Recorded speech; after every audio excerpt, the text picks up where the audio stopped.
Somewhere over a city of 1 million people, on an ordinary Friday morning, the sky's turning brighter than the sun, and not one telescope on Earth saw it coming. Behind the far side of the moon, 3 astronauts are hearing music in a place that is supposed to be perfectly silent. In a quiet valley in Norway, a light is rising off the ground, and after 40 years no one can fully say what it is. And out past the last of the planets, a dark red shard from another star is speeding up as it leaves us, pushed by something we cannot see, carrying its answer into the dark forever. These are not stories. Every one of them actually happened. Tonight we are counting down the 10 most disturbing events that have ever occurred out there, from 10 down to 1, and I will tell you now that the single most disturbing one is not a catastrophe at all. It is a question that left before we could answer it, and I am going to make you wait for it. Get comfortable. If you are the kind of person who finds a real unanswered mystery more calming than a tidy lie, a quick like and subscribe helps this channel reach more curious minds like you. Because by the end of tonight, the quiet sky above you is going to feel far less finished than it does right now. Now, let's gently drift into this.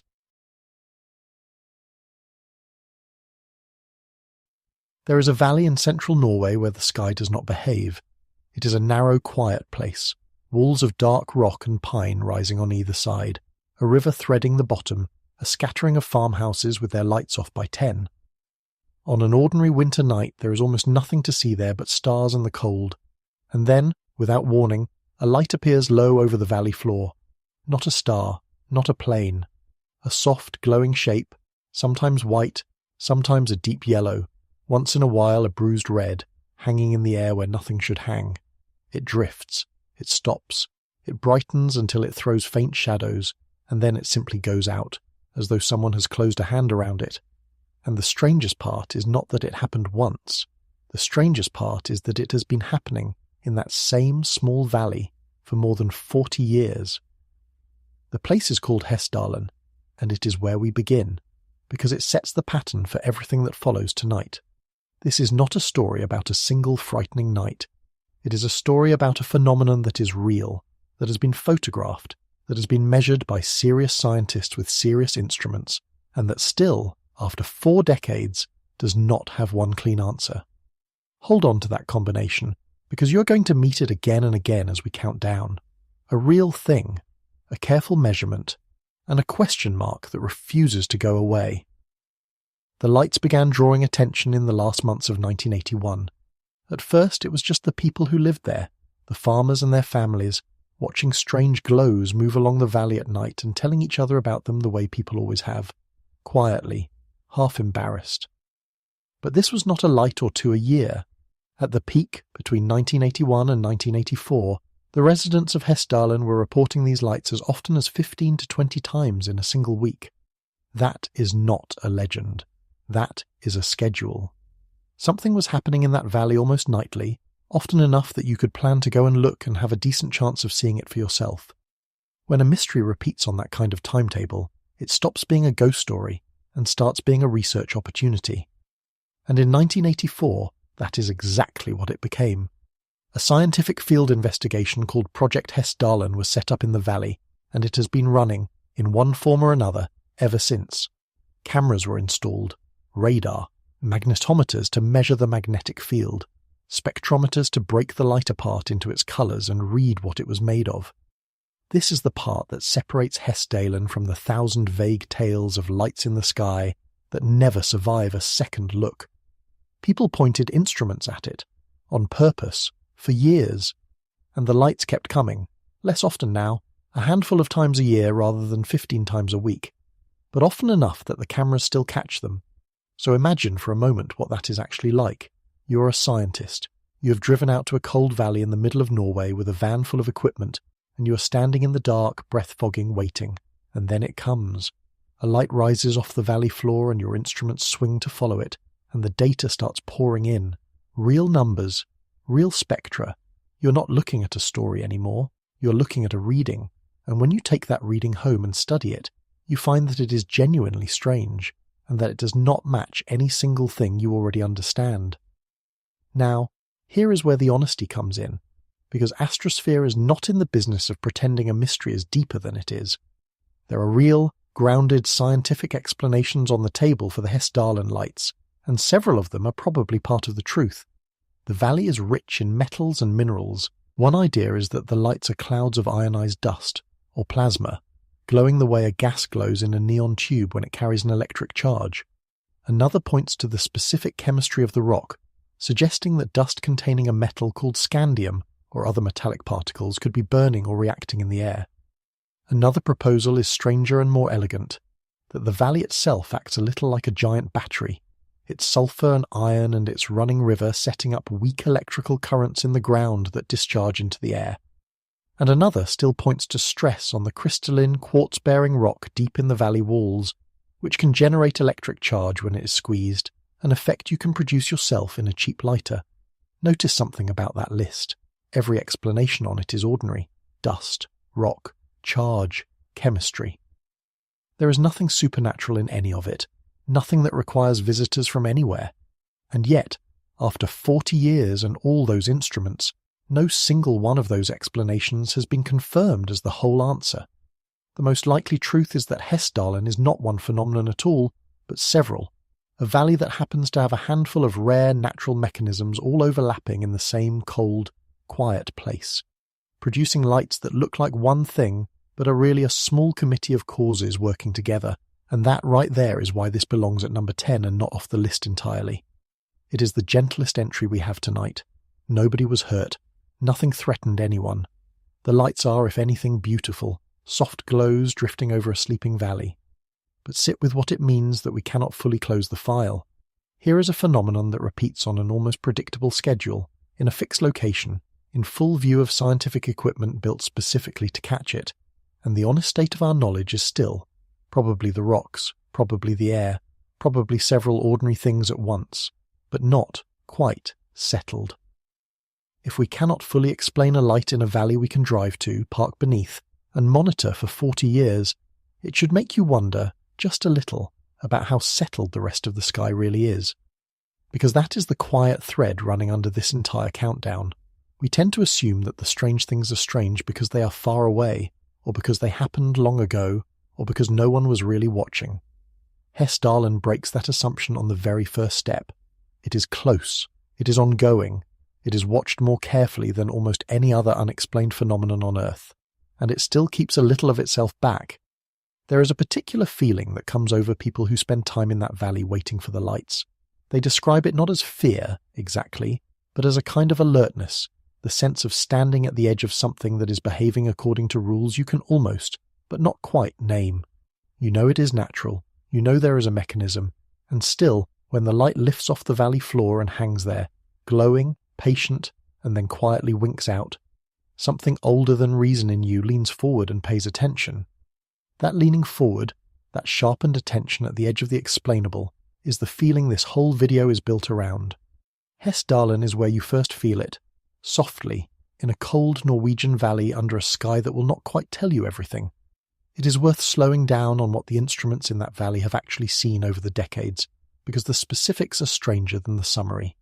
The lights do not all behave the same way. Some are small, sharp points that flicker and vanish in a second or two. Others are large, slow, luminous masses that float along the valley for many minutes, occasionally for more than an hour, drifting with an eerie deliberateness, changing shape and colour as they go. Some pulse. Some appear to split apart and rejoin. On a few occasions the radar has registered a return, a solid echo from a spot where the cameras also caught a light, which suggests that whatever is glowing sometimes has enough substance to bounce a radio wave back. And on other occasions the radar has stayed silent while the light blazed away, which suggests the opposite, that some of these are pure luminous phenomena with almost no substance at all. That inconsistency is itself a clue. It is one of the strongest reasons researchers have concluded that Hessdalen is not a single thing wearing different masks, but a genuine mixture of separate effects that happen to share a stage. Consider how unusual that situation really is. In most of science, when you point enough instruments at something for enough years, it eventually confesses. The phenomenon narrows down, the variables get pinned, the mechanism emerges, and the mystery becomes a paragraph in a textbook. Hessdalen has resisted that fate not because it is supernatural, but because it is overdetermined, because there are too many plausible natural causes and the valley refuses to hand you a clean, single, repeatable version of the event to study. You cannot order the lights to appear. You cannot run the experiment again under controlled conditions. You can only wait in the cold, instruments humming, and take whatever the valley decides to give you on a given night, which may be nothing at all for weeks, and then 3 separate kinds of light in a single hour.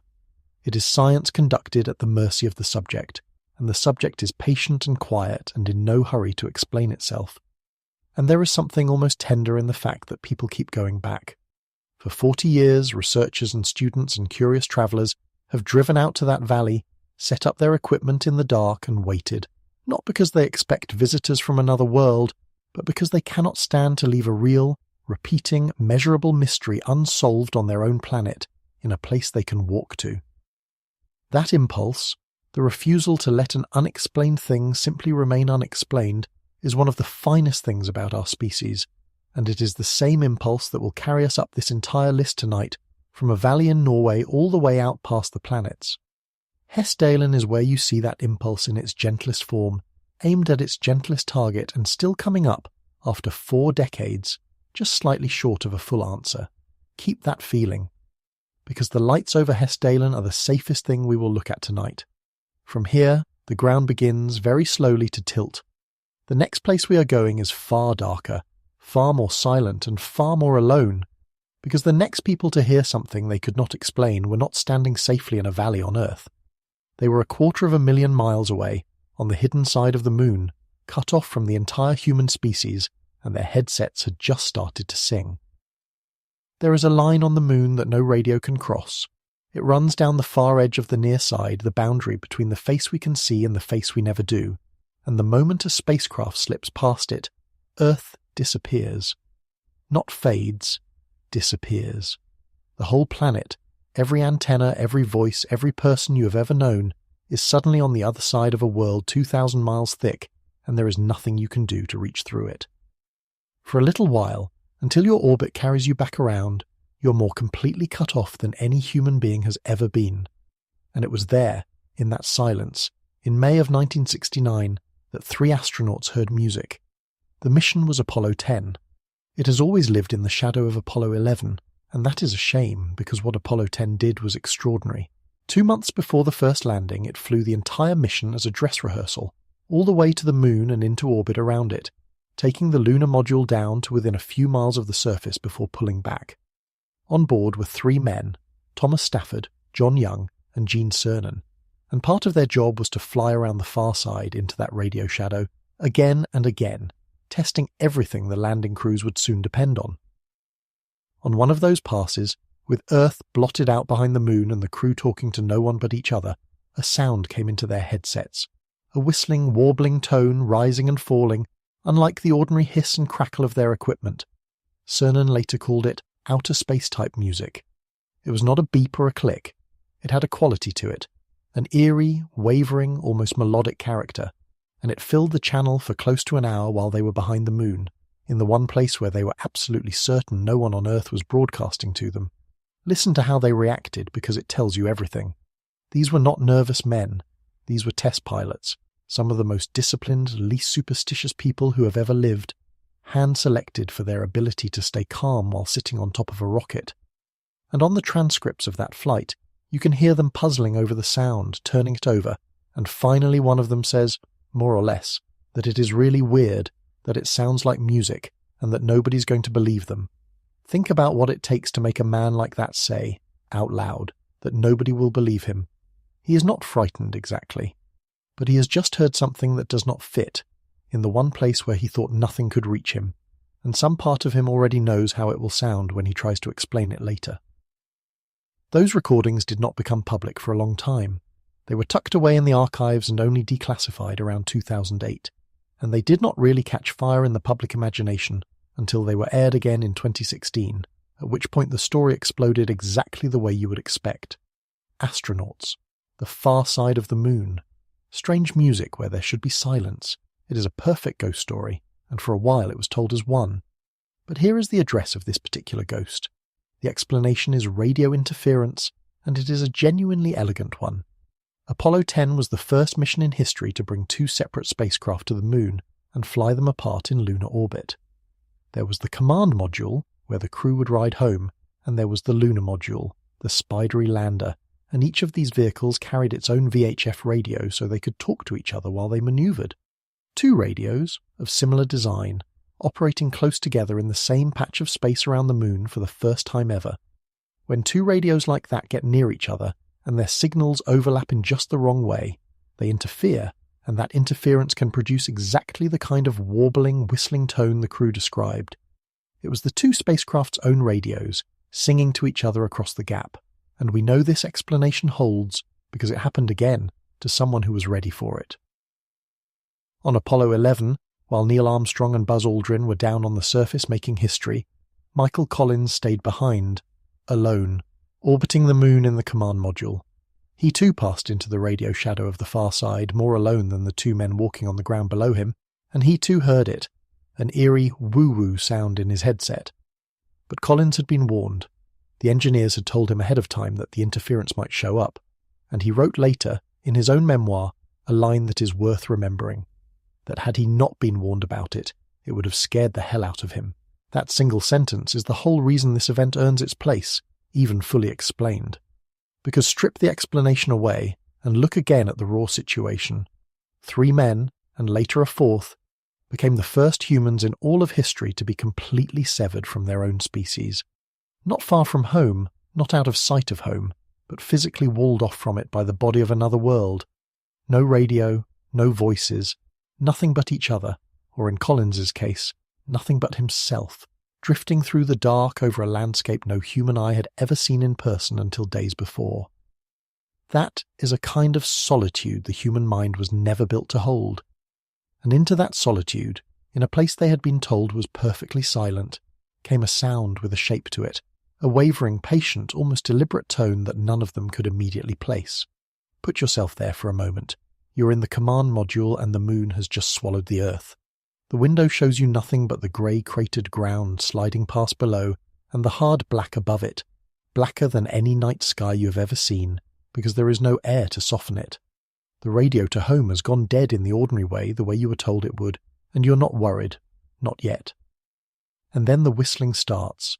It rises and falls in your ears, and it does not sound like static, and it does not sound like the machine, and there is a long, cold second where a very old part of your brain, the part that kept your ancestors alive, sits up and asks a question you cannot answer.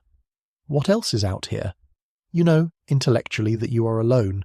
The sound is telling you that you might not be, and you still have most of an orbit to go before the Earth comes back, and you can ask anyone what it was. The men on Apollo 10 did not have the warning Collins had. They rode all the way around with that sound in their ears, deciding in real time whether to even mention it in the official record, knowing how it would sound. In the end they did mention it, and we are lucky they did, because it gives us one of the purest examples of the pattern this whole countdown is built on. The cause was mundane. 2 radios. The physics is completely understood, and it does not matter. Knowing the answer does not fully drain the moment of its weight, because the weight was never really about the sound. It was about the place. It was about being the first living things ever to be that alone, that far, that cut off, and discovering that even there, in the deepest silence a human being had ever entered, the silence was not quite empty. It is worth sitting a moment longer with just how new that kind of isolation was, because we have grown so used to the idea of astronauts that we forget what those first lunar crews were actually doing to themselves.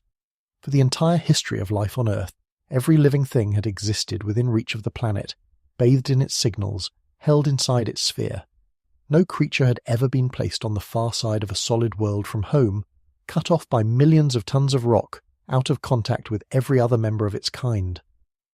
When Apollo 10 slid into that radio shadow, the 3 men aboard became the first beings in roughly 4 billion years of life to be that thoroughly severed from the rest of the living world. There was no precedent in the whole story of biology for what their nervous systems were being asked to tolerate. And into that unprecedented aloneness came a sound. Of course, some ancient alarm inside them stirred. It would be stranger if it had not. This is why the explanation, elegant as it is, never quite dissolves the event. Radio interference is a completely satisfying answer to the question what made the noise. It is not an answer to the question the crew were really wrestling with, which was closer to what does it mean that I can hear anything at all out here, where I'm supposed to be beyond reach. Those are different questions, and only the first one has a tidy technical solution. The second one is not really about physics. It is about the vertigo of being the first, of standing somewhere no member of your species has ever stood, and discovering that even there, the universe finds a way to make a sound in your ear. The engineers answered the question they could measure. The other question, the one that made a test pilot say aloud that nobody would believe him, does not get answered by a wiring diagram. There is one more detail worth holding, because it deepens the whole thing. The astronauts had a choice about whether to even record what they heard. They knew, in the moment, how it would sound in the official transcript. They knew the risk of being the men who reported spooky music from behind the moon. And they mentioned it anyway, honestly, into the record, because that is what you do when you are a serious professional confronted with something you cannot explain. You write it down, accurately, and let the people on the ground make of it what they will. That honesty is why we have the story at all. It would have been so easy, and so human, to simply stay quiet and let the strange hour behind the moon go unrecorded. Instead, they left us a true account of the first time human beings, utterly alone in the dark behind another world, heard something they could not name. We should be grateful they did, because it is one of the purest windows we have into what it actually feels like to go where no one has gone. We're still close to home, in the scheme of tonight. The moon is our nearest neighbour. These were our own machines talking to each other. But we have moved from a valley you can drive to into the radio shadow of another world, and the feeling has sharpened from curiosity into something with a colder edge. And it is about to get more intimate still, because the next person to hear something impossible was not surrounded by a crew. He was alone in a small metal capsule on his country's very first trip to space, and the sound he heard was not drifting through his radio, it was knocking on the wall. The first true thing almost anyone ever learns about space is that it is silent. Not quiet, silent. In a vacuum there is no air, and without air there is nothing to carry a sound wave, nothing to push, nothing to vibrate, and so a scream out there would die in your own throat with no medium to travel through. It is one of the cleanest, most certain facts we teach children about the universe. Space cannot make a sound. And on the night of October 15th, 2003, a man named Yang Liwei lay alone in a small capsule high above the Earth and listened to something knock on the outside of the wall. Yang was making history that night. He was the first person China had ever sent into space, riding a spacecraft called Shenzhou 5 on a flight that would last about 21 hours and carry him 14 times around the planet. He was alone in the capsule, a single human being sealed inside a metal shell, moving at some 17,000 miles an hour through the vacuum, with the black of space on one side of the hull and his own breath on the other. And at some point during that flight, in the quiet, he heard it. A sound. He described it later with a comparison that has stuck to the story ever since. It was, he said, like someone striking the body of the spacecraft with a wooden hammer against an iron bucket. Sit with the specifics of that, because they are what make it land. It was not a hum. It was not a rattle from inside his own vehicle, the kind of creak you might shrug off. It was a knock, a distinct percussive blow, and it seemed to come from outside, from the hull, from the one direction where there was nothing but vacuum for hundreds of miles. And it did not knock steadily, the way a loose part would tap in rhythm. It came and went without pattern, irregular, unpredictable, now and then, the way a thing knocks when a thing is knocking. He was a trained fighter pilot, a man who understood exactly how impossible it should be for a sound to arrive from the vacuum outside his ship, and there it was, arriving anyway. He reported it, of course, and when he came home, engineers on the ground tried to reproduce the sound. This is the part that deepens the mystery rather than closing it, at least at first. They set up their tests, they ran their simulations, and they could not make it happen again on the ground. The knock had come in space and would not come back in the lab. And it was not only Yang. When China flew its next cruise, the astronauts on Shenzhou 6 in 2005 and Shenzhou 7 in 2008 reported hearing similar sounds. Whatever it was not a one-time fluke, not a single man's nerves on his first flight. It was something the spacecraft did up there that it would not do down here. Now, the explanation, when it came, is one of the most quietly satisfying on this entire list, because it is something you have already heard yourself many times in a completely different setting. Think about an old house on a cold night. The heating clicks off, the temperature drops, and the house begins to speak. A crack from the staircase, a pop from somewhere in the walls, a knock, sharp and sudden, from a room where no one is standing. You know, as an adult, that no one is there. It is the wood and the plaster and the pipes contracting as they cool, the whole structure shifting by fractions of a millimetre and releasing that motion in tiny sudden snaps that travel through the frame of the house and reach your ear as a knock. Your house is not haunted. It is just changing temperature. Now take that same effect and put it in orbit, where the temperature changes are not gentle but violent. A spacecraft in low orbit passes from blazing sunlight into the Earth's shadow and back again roughly every hour and a half, swinging between extremes of heat and cold that no house on Earth ever sees. On top of that, as it climbs out of the atmosphere and into the vacuum, the pressure around it and inside its various compartments changes enormously. Metal expands when it heats and contracts when it cools. Materials flex as the pressure shifts. And when a large metal structure expands and contracts and flexes like that, it does exactly what the old house does, only more so. It pops, it cracks, it knocks. And because the astronaut is sealed inside that structure, pressed right up against it, the sound travels through the solid shell directly to his ears, arriving as a knock that seems to come from the wall. Because it does come from the wall is knocking on itself. That is why it would not reproduce on the ground. On the ground, the spacecraft was never subjected to the same brutal swings of temperature and pressure, so it had no reason to flex and snap the way it did in orbit. The knock was not a message, and it was not a visitor. It was the ship's own body, groaning and settling as it crossed from sunlight into shadow over and over 14 times around the world. And yet look at what remains once you know all that. A man is alone, farther from another human being than almost anyone in his nation's history, sealed inside a metal shell on his first night in space. And the first fact he ever learned about that place, the fact that it is perfectly silent, is being contradicted by a knock on the far side of the wall he's lying against. He knows the rule. He knows sound cannot cross the vacuum, and something is knocking anyway. The mind does not care that the cause is thermal stress. In that moment, in that capsule, the only data his senses have is that he is not supposed to be able to hear anything from out there, and he can. This is the same reframe we met on the far side of the moon, and it is worth naming plainly now that we have seen it twice, because it is the engine of this whole video. Apollo 10's music was 2 radios. Yang Liwei's knock was flexing metal. Both had completely ordinary causes, fully understood, no mystery left in the mechanism at all. And both are still, in some stubborn way, disturbing. Because the fear was never really about the sound. The fear was about the setting. It was about being alone in the most hostile place a human body can go, holding a rule in your head that the universe appears for a moment to be breaking. The ghost has an address. It is the hull. It is the radio. But the moment before you know the address, when it is just you and a knock from the vacuum, is a moment that does not fully let go, even years later, even after you have read the engineering report.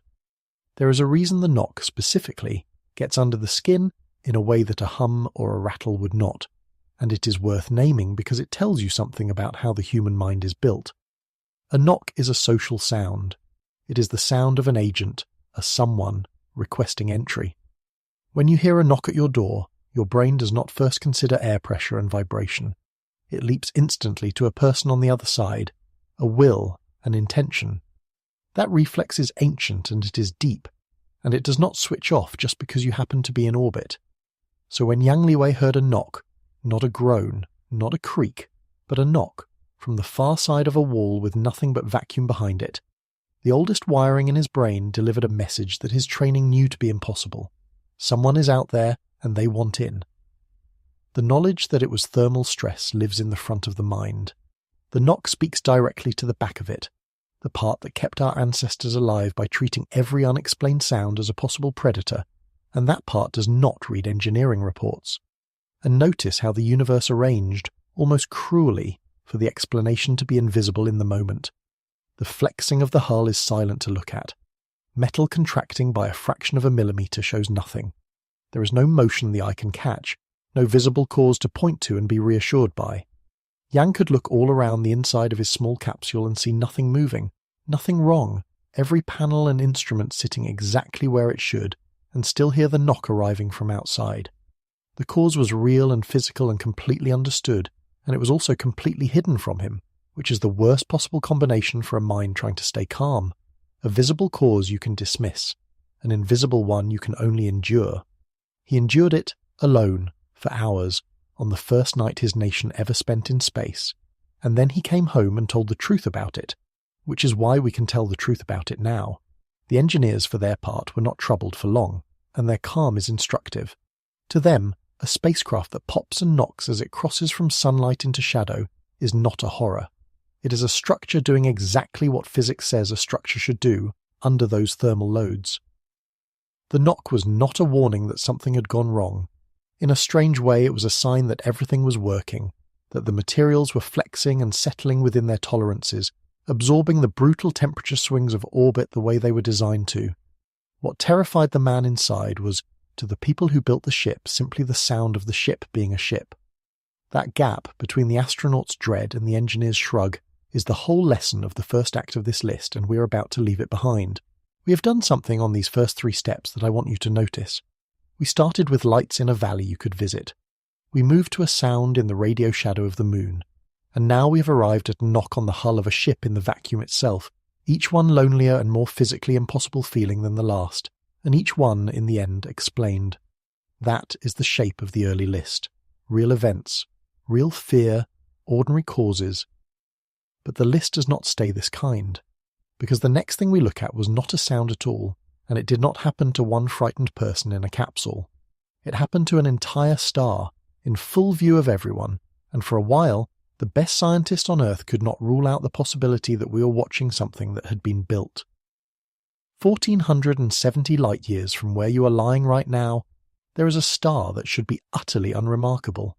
It is a little hotter and a little larger than our Sun, a white F-type star among the countless millions the Kepler Space Telescope stared at for years, and by every ordinary measure it should have lived and died in the catalogues without a single person ever learning its name. Instead, it has a nickname and an obsession attached to it, and for about 2 years it was the single strongest candidate humanity had ever found for the possibility that we were not alone. Its designation is KIC 8462852. Almost everyone just calls it Tabby's star. To understand why this star broke people's brains, you have to understand what a star's brightness is supposed to do when a planet passes in front of it. This is how we find most planets around other stars. We watch the star steadily, patiently, and we wait for its light to dip. When a planet crosses the face of its star from our point of view, it blocks a tiny sliver of that light, and the star fades by a fraction of a percent, and then the planet moves on and the light comes back. The key words are tiny and regular. A planet is small compared to a star, so it blocks almost nothing, usually well under 1%. And a planet is on a fixed orbit, so it comes around like clockwork, the same dip, the same depth, on the same schedule, every single time. Predictable, shallow, clockwork. That is the signature of a world. Tabby's star did nothing of the kind. Starting from data gathered in the early 2010s and brought to wide attention in 2015, largely through the work of astronomer Tabitha Boyajian and a group of citizen scientists combing through the Kepler data by eye, the star was seen doing something no known star does. Its light dropped, sometimes by just 1%, but sometimes by as much as 22%, and it did so on no schedule at all. The dips were deep, irregular, and unrepeating, arriving without warning, lasting days or weeks, and then lifting. Stop on that number, because it is the whole story. 22%. Better than 1/5 of the entire star's light, gone and then back. A planet blocks less than 1%. To block 22% of a star, you need something enormous, something on a scale that no planet can provide, something big enough to cover 1/5 of a sun. And to have it happen on no schedule in uneven amounts, you need that enormous something to be irregular, clumpy, not a single solid round world, but a scattered, ragged collection of things passing in front of the star at odd intervals. Astronomers ran through the natural options: a swarm of comets, a shattered planet, a cloud of debris, and every one of those had problems fitting the data. And so, into that gap, came the hypothesis that made this star famous. If you cannot easily explain a huge, irregular, unscheduled blocking of a star's light with any natural object, then you are forced, as a serious scientist, to at least write down the other possibility and see if you can rule it out. The other possibility was a structure.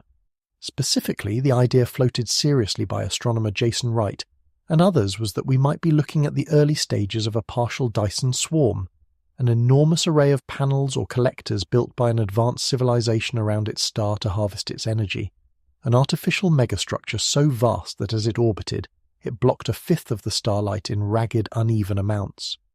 This was not a tabloid inventing a headline. This was the scientific community, looking at real data from a real star, and being unable for a time to exclude the possibility that the dimming was the shadow of something that had been built. The story went around the world, and for a while it hung there, genuinely open.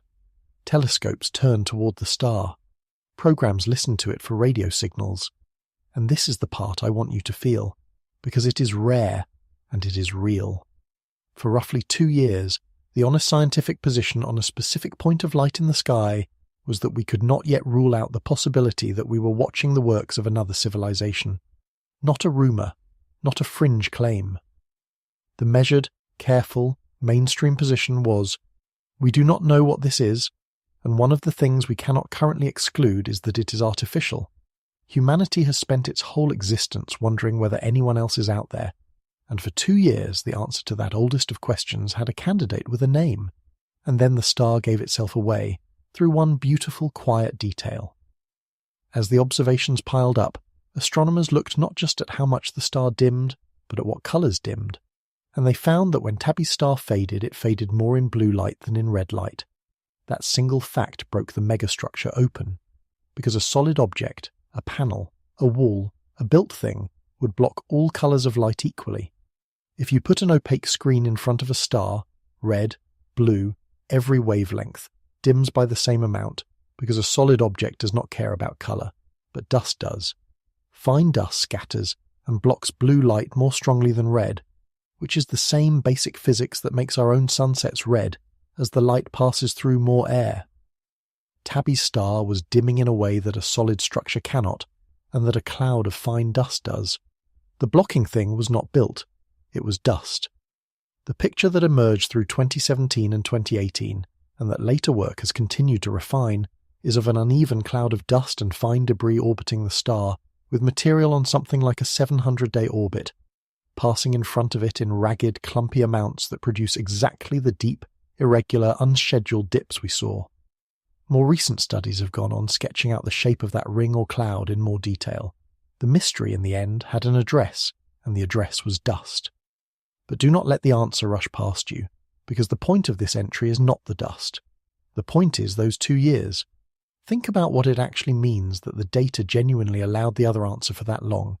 It means that our instruments staring at a single star among millions produced a signal so strange, so far outside the behaviour of any known natural object, that some of the most careful people alive could not immediately say it was not artificial, and had to do real work, gather real new observations, and wait for the star to reveal the colour of its own missing light before they could close the door. The distance between this is dust and this might be built was not a leap of imagination. It was a specific measurement we did not yet have, and until we had it, the door stood open. It is worth understanding why the megastructure idea was not laughed out of the room, because the reflex is to assume that any serious mention of alien engineering must be a lapse of judgment. It was not. The logic that led there was disciplined, and it went like this. Science does not get to pick the answer it likes. It has to eliminate the answers that do not fit. And one by one, the natural explanations for Tabby's star kept running into walls. A single large planet could not produce dips that deep or that irregular. A family of comets could, in principle, produce irregular dips, but explaining the specific pattern and the hints of long-term dimming over many years strained the comet idea badly. Instruments looked for the heat that a huge dusty debris field should give off, and early on did not clearly find it. So the astronomers were left in an uncomfortable position. Every ordinary explanation had a problem, and the scientific method does not allow you to simply pick your favourite and stop. You're obligated to keep every possibility on the table that you have not actually ruled out. And for a while, an artificial structure was one of the possibilities that had not been ruled out. Writing it down was not a failure of rigour, it was rigour. And this is a genuinely important thing to understand about how the search for life beyond Earth actually works, as opposed to how films portray it. There is no moment of a saucer landing on a lawn. The real search is a slow, careful, deeply unglamorous process of measuring starlight and eliminating natural explanations, and the honest hope is that someday some signal will resist every natural explanation we throw at it, not because we want it to be aliens, but because we have run out of ordinary answers. For about 2 years, Tabby's star was the closest thing we had ever had to that moment. It was not proof of anything, but it was a real signal that our best natural explanations were struggling with, hanging in the sky with a name, drawing the attention of the world. That is what the search for company in the universe actually feels like when it gets close. Not a spectacle, but a stubborn measurement that will not quite resolve, and a slowly building silence in a room full of scientists who cannot yet say what they are looking at. When the answer finally came, when the colour of the dimming gave the dust away, there was something almost bittersweet in it. The megastructure had been, for a while, a door standing open onto the possibility that we were not alone, and the dust closed that door gently and completely. But it closed it in the most reassuring way imaginable, not by hiding the truth, but by revealing it, by the star quietly showing us, in the reddening of its own missing light, exactly what kind of thing was passing in front of it. That is science working as it should. The door to the extraordinary stayed open exactly as long as the evidence held it open, and closed the moment the evidence pointed elsewhere. What we are left with is not disappointment, but a lesson in how careful you have to be, and how strange the data can genuinely get before the ordinary answer arrives. That is the vertigo of number 7. We have climbed now from lights in a valley to a sound behind the moon, to a knock on a hull, all the way up to an entire distant star whose dimming, for a real stretch of time, could not be told apart from the shadow of a civilization. Each step has widened. The stakes have gone from a curiosity to a fright to a genuine, if temporary, brush with the biggest question we have. And notice that every one of these so far ended with an answer. The valley, the radios, the metal, the dust. 4 events, 4 ghosts, 4 addresses. You could be forgiven at this point for thinking that is simply how the list works, that we always find the explanation in the end. Hold on to that comfort for one more step, because the next event kept it secret longer than any of these. For nearly 30 years, 2 of the farthest machines humanity had ever built drifted, very slightly off course, as though something out in the dark were pulling them gently back toward the sun. And for those 3 decades, some very serious people wondered whether what they were seeing was not a mistake, and not a ghost with an address, but a crack in the law of gravity itself. There are 2 spacecraft right now, falling away from the sun into interstellar space, that stopped speaking to us years ago and will keep coasting outward for millions of years. Their names are Pioneer 10 and Pioneer 11. Pioneer 10 launched in 1972, Pioneer 11 the year after, and they were the first machines humanity ever sent on a path that would carry them clear out of the solar system. They flew past Jupiter, past Saturn, out through the cold and the dark toward the edge, and for decades we tracked them by their faint radio whispers, listening to 2 little voices getting quieter and quieter as they climbed away from everything. And somewhere out there in that long, patient fall, both of them began to do something that they were not supposed to do. They slowed down, not by much, by an almost absurdly tiny amount, but they slowed, both of them, in the same way, as though a faint invisible hand were reaching out from the direction of the sun and tugging them very gently backward. When you track a spacecraft precisely enough, you can measure its speed to extraordinary accuracy by watching how its radio signal stretches and compresses. And the tracking of the Pioneers revealed a small, steady sunward pull that our equations simply did not predict. The number, if you want it, is about 8.74 times 10 to the minus 10 meters per second squared. That is a nudge so small it would take centuries to add up to anything you could see with your eyes. But it was there, and it was consistent, and it was in both spacecraft, and it would not go away. This became known as the Pioneer anomaly, and for nearly 30 years it was one of the most quietly tantalizing problems in all of physics. Because here is why a tiny, steady, unexplained pull is so much more unsettling than a dramatic one. A dramatic anomaly, a sudden lurch, you would suspect of being a glitch, a fault, a piece of debris, a one-time accident. But a small, universal, unrelenting drift, the same in 2 different machines built years apart and flying in different directions, that has a different flavour entirely, that looks less like an accident and more like a rule, and the rule it looked like was the most fundamental rule we have. Because the thing that governs how a spacecraft coasts through the solar system is gravity, and gravity is described by laws we have trusted for centuries, the work of Newton refined by Einstein, laws that predict the motion of the planets to staggering precision. If two spacecraft, far from everything, are drifting off the path those laws predict, then one genuinely terrifying possibility has to be written down. Maybe the laws are not quite complete. Maybe gravity behaves slightly differently at the scale of the outer solar system than we think. For 30 years, some serious physicists looked at the Pioneer anomaly and wondered whether it was a message, a tiny crack in the foundation of physics, a hint that the theory of gravity itself needed to be rewritten. People proposed new forces. People proposed modifications to the law of gravity. The anomaly became a small industry of hope and dread, because if it was real, it was enormous. It would mean the framework underneath everything had a flaw, and these two lonely dying probes had found it. And then, in 2012, a team led by the physicist Slava Turishev closed the case, and the answer is one of the most beautifully humbling resolutions in modern science. They did something painstaking. They took the actual flight data from the spacecraft, the temperature readings, the power levels, everything the pioneers had reported about their own bodies over the years, and they built a detailed thermal model of each machine, a full accounting of where every watt of heat went. And here is what they found. The pioneers were powered by nuclear sources that put out a great deal of heat, more than 2,500 watts of it at launch. That heat had to go somewhere. It radiated away from the spacecraft as infrared light, invisible warmth streaming off into space, and it did not radiate evenly. Because of the shape and layout of the machines, slightly more of that heat escaped in one direction than the other. Now here is the piece of physics that solves everything. Light carries momentum. When heat radiates off a surface, it gives that surface a tiny push in the opposite direction, the way a swimmer pushes off a wall. If a spacecraft glows a little more brightly on one side than the other, it gets a gentle, continuous shove toward the dimmer side. The pioneers, glowing unevenly with their own escaping heat, were pushing themselves. That lopsided warmth produced a faint, steady force, a thermal recoil, in exactly the direction and exactly the amount that had been measured. The anomaly was not a crack in gravity. It was not a new force. It was the spacecraft being nudged for 30 years by the warmth leaking out of their own bodies.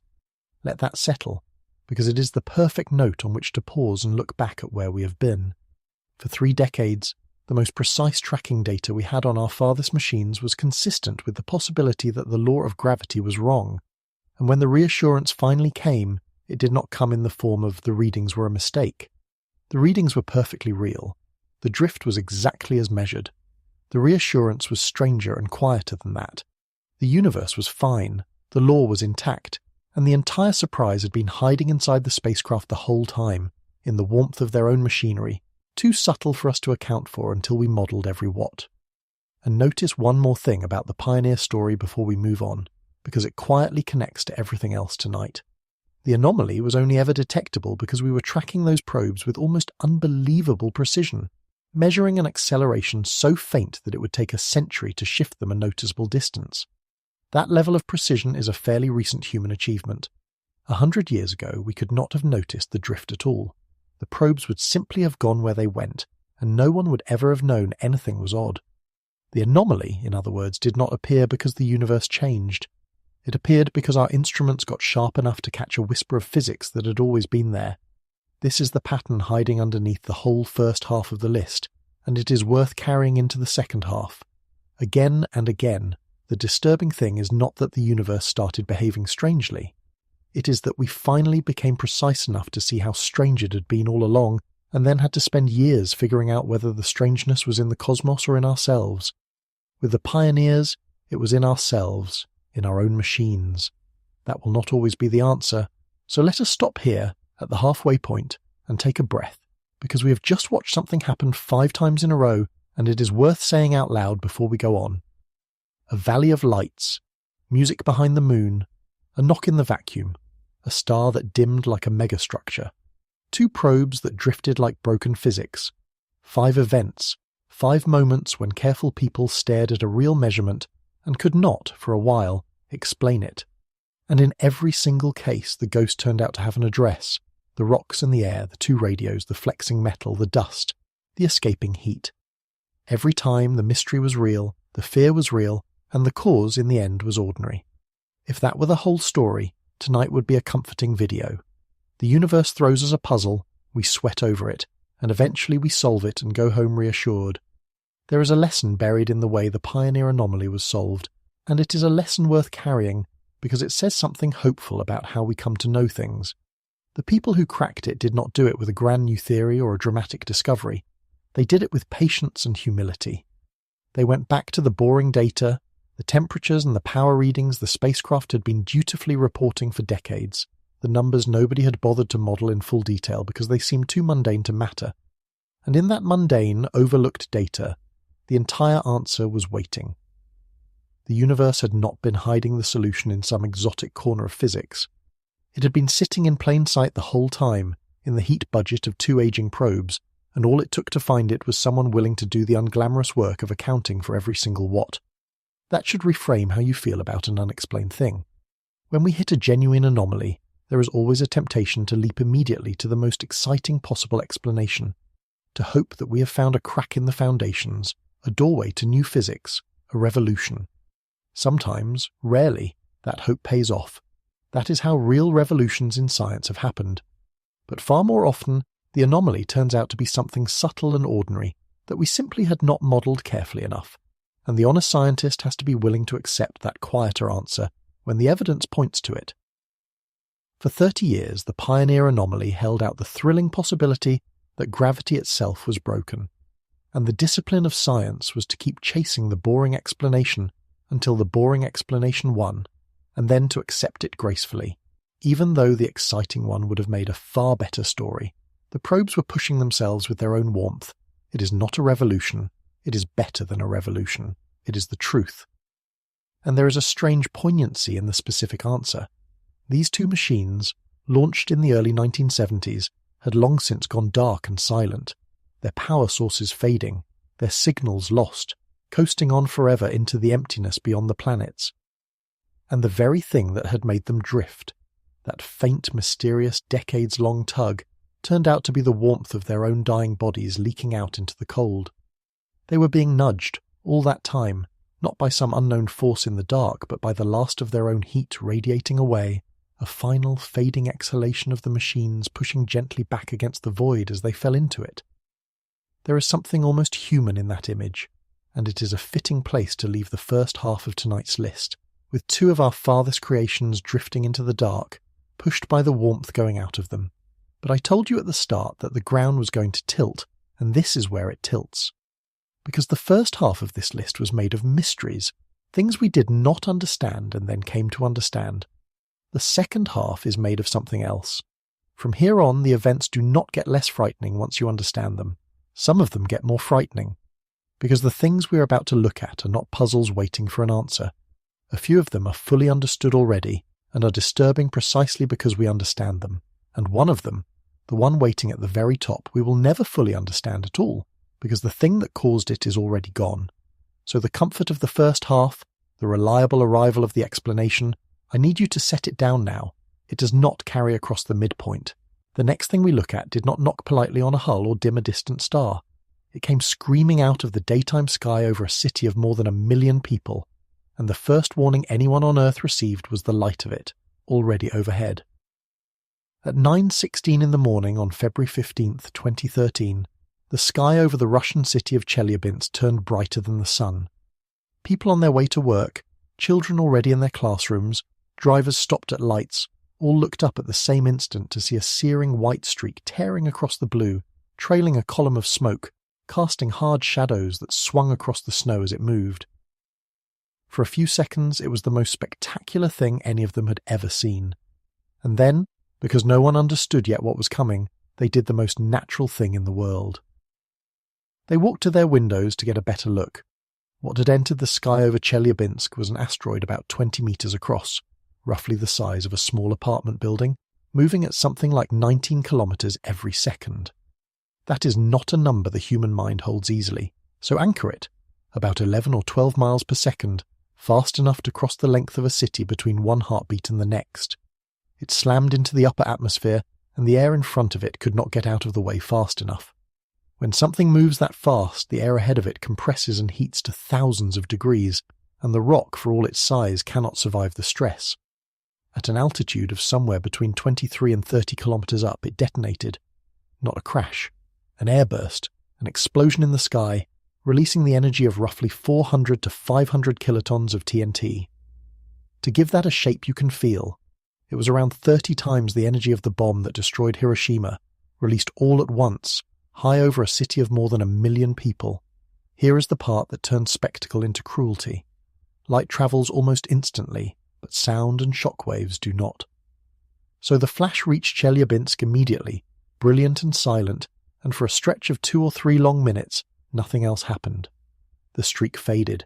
People stood at their windows, phones out, filming, pointing, and the morning seemed to be handing them a free miracle with no cost attached. And then the shockwave arrived.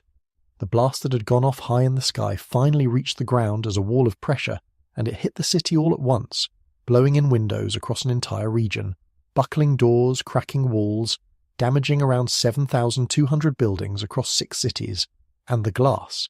This is the detail that stays with you.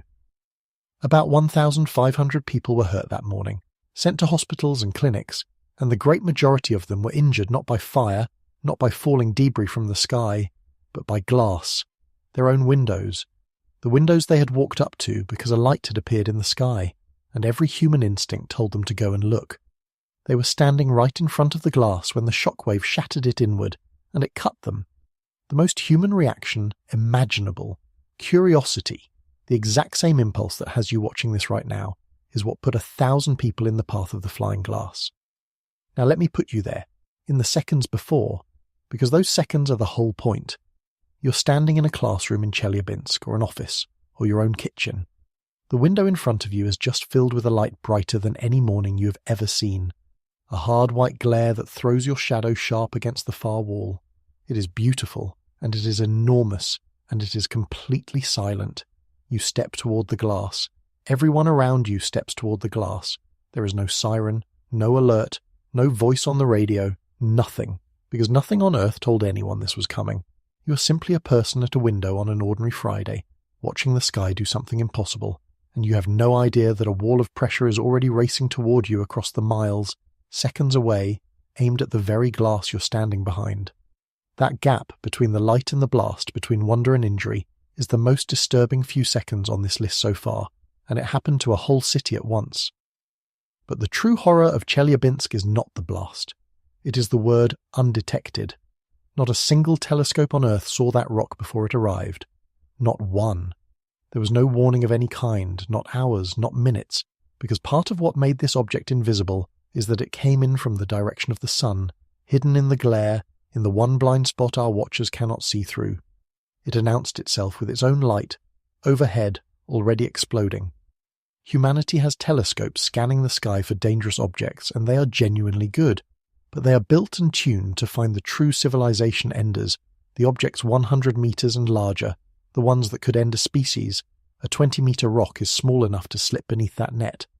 And there are estimated to be millions of undetected near-Earth objects in that size range.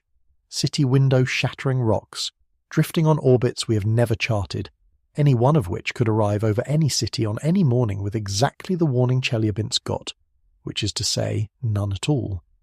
That is why this event breaks the pattern of the first half of the list, and why it sits here at number 5.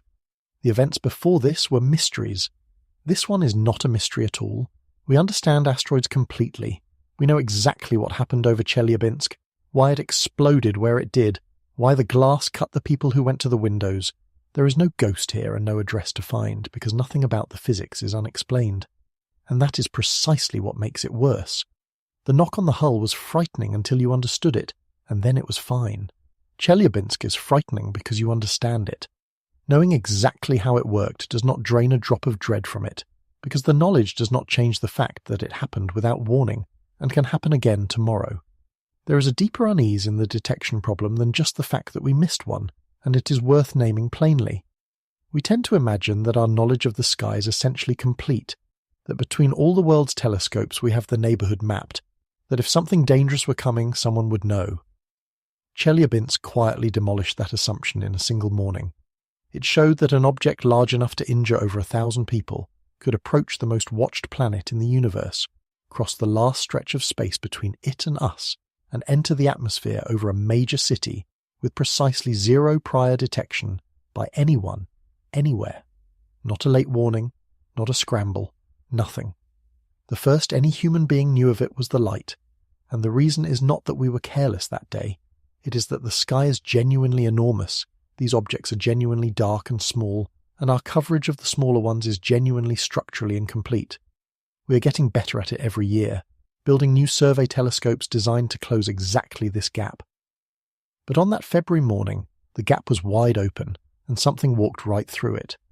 And the numbers behind that gap are sobering when you actually look at them. Astronomers estimate that of the near-Earth objects in the Chelyabinsk size range, and somewhat larger, the ones capable of levelling a town or shattering a city's windows, we have found and catalogued only a small fraction. The truly gigantic ones, the civilization enders, we have largely accounted for, and again, that is the genuine good news of this entry worth holding on to. But descend the scale to the merely city-threatening, and the catalogue thins out fast until you reach the Chelyabinsk size, where the vast majority remain undiscovered, uncounted, drifting on unknown orbits, millions of them. Any given one is overwhelmingly likely to pass harmlessly or strike an ocean or an empty stretch of land, because most of the Earth is not city. But the reassurance there is statistical, not protective. It is the reassurance of a wide target, not of a working defence. We are safe from the small ones mostly because the Earth is mostly empty, not because we can see them coming, and Chelyabinsk was small. That is the thought that should be sitting on your chest right now. A 20-metre rock, a small building's worth of stone, hurt over 1,000 people and damaged thousands of buildings in a single morning, and it was, by the standards of what the sky can throw, tiny. It is nowhere near the largest kind of object that crosses our path. It is not even close. Which raises an obvious and unwelcome question. What happens when the thing that arrives without warning is not the size of a building, but the size of a stadium? What does that morning look like? It is worth being precise about why we did not see it coming, because the reason is not incompetence, and understanding it tells you exactly how exposed we still are. The systems that scan the sky for dangerous objects are real, and they are impressive, but they were built with a specific and reasonable priority. Find the ones that could end civilization. The genuine planet killers, the objects a kilometre or more across, we have found in large numbers and tracked, and the good news, the real good news, is that we do not currently know of any large one on a collision course. But those surveys are tuned for the big ones. A 20-metre rock reflects very little light. It is lost against the vastness of the sky, and if it happens to approach from the direction of the sun, as the Chelyabinsk object did, it is hidden in the one region no ground-based telescope can search, because you cannot point a telescope at the sun. Chelyabinsk did not slip through because our watchers were asleep. It slipped through because it was small and dark and came from the blind spot, and there are, by every estimate, millions more just like it that we have never charted and cannot currently detect until they are already in the air. And the timing of that morning holds one more detail that deserves attention, because it is the kind of thing that separates a scare from a catastrophe. The Chelyabinsk object came in at a shallow angle, a glancing entry through the atmosphere rather than a steep plunge, and it burst high, more than 20 kilometres up, spreading its energy across a wide area and a thick cushion of air before the shockwave reached the ground. Change that angle, steepen that entry, lower that burst altitude, and the same 20-metre rock delivers far more of its energy to the surface, over a smaller area, with far deadlier results.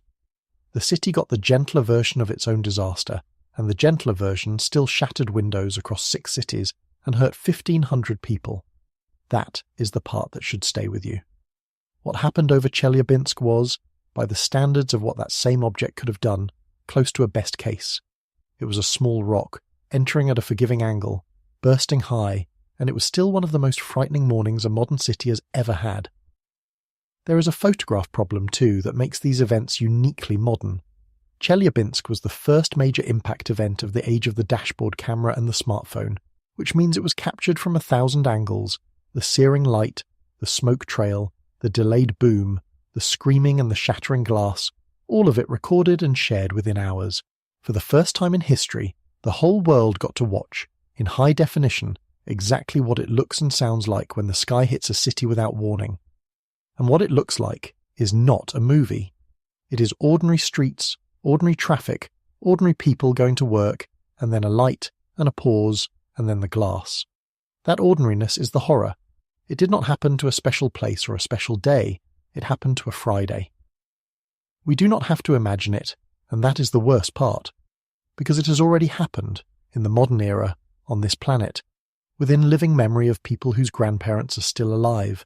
Just over a century ago, something far larger than the Chelyabinsk rock came down out of the sky over the Earth, and it did not merely break windows. It flattened a forest the size of a major city. 80 million trees laid flat in an instant, and the only reason it is a footnote instead of the worst disaster in human history is a matter of a few hours, and pure blind luck.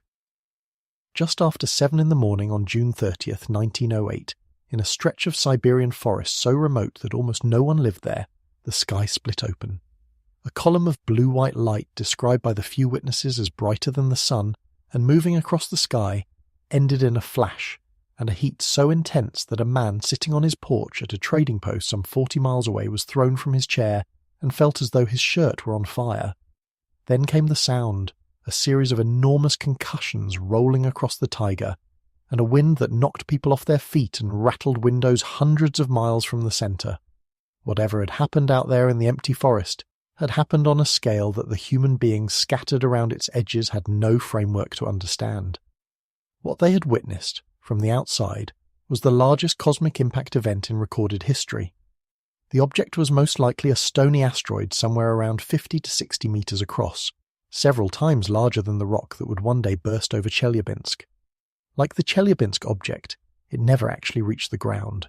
It came in fast and steep, the air compressed and superheated in front of it, and at an altitude of roughly 5 to 10 kilometres, it detonated in an airburst of almost unimaginable force.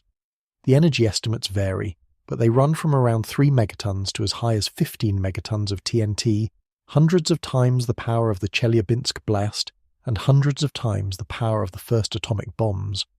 The devastation it left is difficult to hold in the mind, so let me give it to you in a shape you can measure. The blast flattened an estimated 80 million trees, not damaged, flattened, snapped or uprooted and laid down across an area of about 2,150 square kilometres. That is a region larger than many of the great cities of the world, an area you could drop a metropolis into with room to spare, and across the whole of it, the forest was simply knocked flat. And the trees did not fall randomly. They fell in a vast radial pattern, every trunk pointing outward, away from a single central point, as though a titan had pressed its palm down onto the forest from directly above. Later expeditions would find, at that centre, an eerie stand of trees still standing upright but stripped completely bare of their branches, a ghost forest of naked poles marking the exact spot beneath the explosion, surrounded on every side by the flattened millions, and there was no crater. That is one of the details that made Tunguska so hard to understand for so long. We expect a great impact to leave a great hole, and there was no hole, because the object never struck the ground. It disintegrated in the air, delivering its entire colossal energy as a blast wave from the sky. The shock was so large that it registered on seismographs and barometers around the entire planet, instruments in Europe and beyond picking up the tremor and the pressure wave of an explosion on the far side of the world. Something had happened in a Siberian forest that the whole Earth felt, even if almost no one understood it yet. Remarkably, because the region was so empty, few if any people are known to have died. And it is precisely that fact, the near-total absence of casualties, that turns Tunguska from a tragedy into something more unsettling. Because the event itself was not a near miss. The event was a direct, full-power, city-flattening explosion. It landed at full force. The only thing that made it survivable for humanity was where it landed, and where it landed was decided by nothing more than the timing of the Earth's own rotation. Here is the thought, I need you to actually sit inside rather than just hear. Our planet spins. At the latitude of that Siberian forest, the ground is turning at close to 1,000 miles an hour, carrying every city, every person, everything, eastward through the day. The object that struck Tunguska was on its own path through space, indifferent to us, and it arrived when it arrived. Now imagine that same object, on that same trajectory, arriving not at 7 in the morning over an empty forest, but a few hours earlier or a few hours later. In those few hours, the Earth would have turned enough to place a different part of its surface directly beneath that explosion. A few hours is the difference between an empty Siberian taiga and a great European capital. The same blast, the same 80 million trees worth of destructive force, delivered over a city of millions instead of over pine and reindeer. The line between the deadliest natural disaster in human history and a remote scientific curiosity was, quite literally, a few hours of an ordinary planet's ordinary spin. Nobody chose that. Nobody controlled it. We were simply lucky about the clock. The first scientific expedition did not even reach the site until 1927, nearly 20 years after the event, led by a determined researcher named Leonid Kulik, who pushed through the wilderness expecting to find a meteorite crater, and instead found that ghost forest of stripped standing trunks at the centre of an ocean of felled trees, and no crater at all. It took decades more of study to piece together what had really happened, that this had been an airburst, the same kind of event as Chelyabinsk, only vastly larger and vastly closer to catastrophe. For a long time, Tunguska attracted every kind of wild explanation, precisely because the absence of a crater made it so hard to fit the ordinary picture of an impact. People proposed a small black hole passing through the Earth. People proposed a fragment of antimatter annihilating in the atmosphere. People proposed a crashing alien craft. And it is worth being clear about why none of those survived, because the process of ruling them out is itself reassuring in the AS way. A black hole passing through the planet would have punched out the other side and left a second devastation. There was none. An antimatter explosion would have left specific radioactive signatures that were not found. And the alien craft idea, romantic as it is, requires ignoring the far simpler explanation that fits every single piece of evidence: the radial flattening, the stripped but standing central trees, the global seismic and pressure readings, the lack of a crater, and crucially, the tiny traces of extraterrestrial material later recovered from the site. Everything the forest recorded is exactly what a stony asteroid of that size bursting in the air would produce. The strangeness of Tunguska was never evidence of something exotic. It was evidence that we had not yet understood how ordinary rocks behave when they hit our atmosphere at cosmic speed, and that understanding is the real legacy of Tunguska, the reason it matters beyond being a spectacular story. It taught us that the dangerous thing does not need to reach the ground to be catastrophic. For most of history, the mental model of a cosmic impact was a rock hitting the dirt and leaving a hole. Tunguska and later Chelyabinsk rewrote that model. The blast happens in the air, and the air itself becomes the weapon, a pressure wave spreading out from an explosion that never touched the surface. This is why the search for dangerous objects is not just about the rare giant that could crater a continent. It is about a whole population of modest, city-sized threats that will never leave a crater at all, that will simply detonate overhead and flatten everything below with a wave of moving air. Tunguska is the proof of concept, delivered a century ago at full scale over an empty forest, as if the universe was showing us exactly what it could do, and, out of nothing but the luck of timing, choosing a place where no one was standing. And this is why Tunguska sits above Chelyabinsk on the list, at number 4. Chelyabinsk showed you that the sky can hurt a city without warning. Tunguska shows you the ceiling of that threat, and shows you that the ceiling has already been reached once in the modern age. This is not a hypothetical. This is not a model or a simulation of what might happen someday. This is a thing that happened, on this planet, a little over a century ago, an explosion powerful enough to erase a city, that missed erasing a city by nothing but the hour of the morning, and the same population of objects that produced it is still out there. On orbits we have mapped only partially, arriving on a schedule we do not control, blind to us, and to whatever happens to be turning beneath them when they come. Linger for a moment on Kulik's expedition, because the human side of Tunguska is as haunting as the physics. He arrived nearly 20 years after the event, having heard the stories, having pushed through some of the most difficult terrain on Earth to reach a place that had been struck by something no one could name. He expected a crater, a great bowl gouged into the ground with a lump of iron at the bottom, because that was the only model anyone had for what a thing from the sky does. And when he finally stood at the centre of the devastation, there was no crater. Instead, there was that forest of dead, upright trunks, stripped bare, standing like a field of telegraph poles directly beneath where the explosion had hung in the air and radiating out from them in every direction to the horizon, the flattened millions, all pointing away. He was looking at the fingerprint of an airburst decades before anyone fully understood what an airburst was. The pattern told the whole story if you knew how to read it. The trees directly underneath, hit by a downward blast, were left standing but stripped, while the trees to the sides, hit by the expanding wave, were knocked flat and away.